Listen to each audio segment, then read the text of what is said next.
I was at work. Yeah, just a normal day really. Hiya, it's only me. I'm just leaving work now. I always ring William when I leave from work to walk to the car. Just the habit, I always just ring him just to let him know that I'm finished work and I'm on my way home. I just remember sort of walking to it and sort of, you know, unlocking it, and that's it really. That's all I can remember. I think I told my brother-in-law that I swerved some sort of wildlife. I'd been trying to get hold of Sam on the phone and there was no answer, and I was starting to worry a little bit anyway. I had a phone call on my mobile phone, and it was a policeman asking if the police could come and see me wherever I was. They said that there was no other cars involved, but just that Samantha had been involved in a collision with a tree and that she had life-threatening injuries.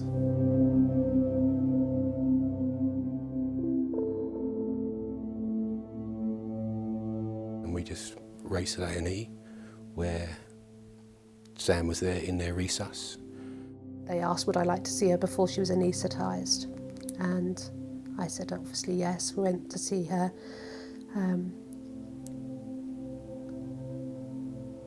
And there was just so much blood. There was just so much blood. She had a big pad on her neck, and her head was in a brace, and they hadn't excluded any spinal injuries, so she was in a raw state, just raw and vulnerable, and it was horrible to see her like that. I don't know what goes through your mind. You get little flashbacks of when they're little, they're kids, and what you do with them. And then you get this out of the blue phone call to say that, you know, we didn't know she was going to survive. We had no idea. It was just time, you had to wait. I felt like my world had just crashed down, actually, to be honest. So she'd lost a lot of blood, probably 3 litres of blood on the scene, because she had severed her jugular vein. Worst day of my life, really. I try not to think about it, but it's reality, and if it wasn't for someone like Barry Hart, then she wouldn't be here. She wouldn't be here. My name is Barry Hart. I'm a critical care paramedic with the Norfolk Accident Rescue Service charity. NARS is a charity which provides enhanced medical care at the scene of accidents and medical emergencies to support the ambulance service within the area.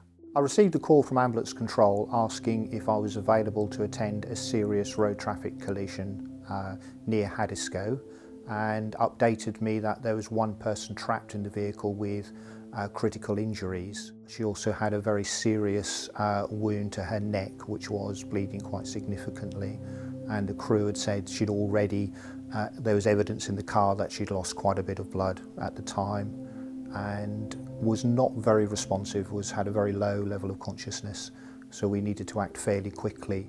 The quickest and safest way to control the bleeding on that occasion was to put some temporary stitches in just to close the wound and help control the bleeding.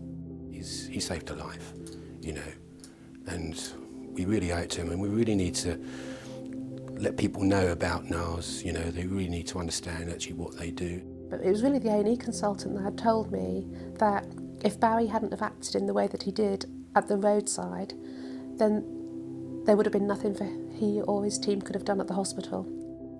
To think we almost lost her, and now we have a granddaughter, you know, it's beyond amazing. Words just, it's not enough, like, doesn't feel like it's enough. Yeah, I want it to be aired so everyone knows about, you know, the amazing work that these people do. It's all voluntary, it's just incredible, absolutely, and I owe my life to them. It's not for any financial reward or the glory or anything at all. It's, if you like, personal satisfaction to know I've done some good. I know it's a bit old-fashioned in these days, but that's what I think anyway. Our family would not be complete if it wasn't for NARS. These people work tirelessly, they work in their own time, they already work in a medical field which is demanding and exhausting, and to then give up your free time to be on call, to just drop what you're doing to go and to go to the assistance of another human being.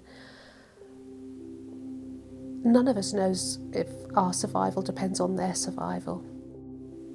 We never know when we need a Barry. I went to bed that night never knowing I'd need a Barry. But without him, I don't want to think about without him.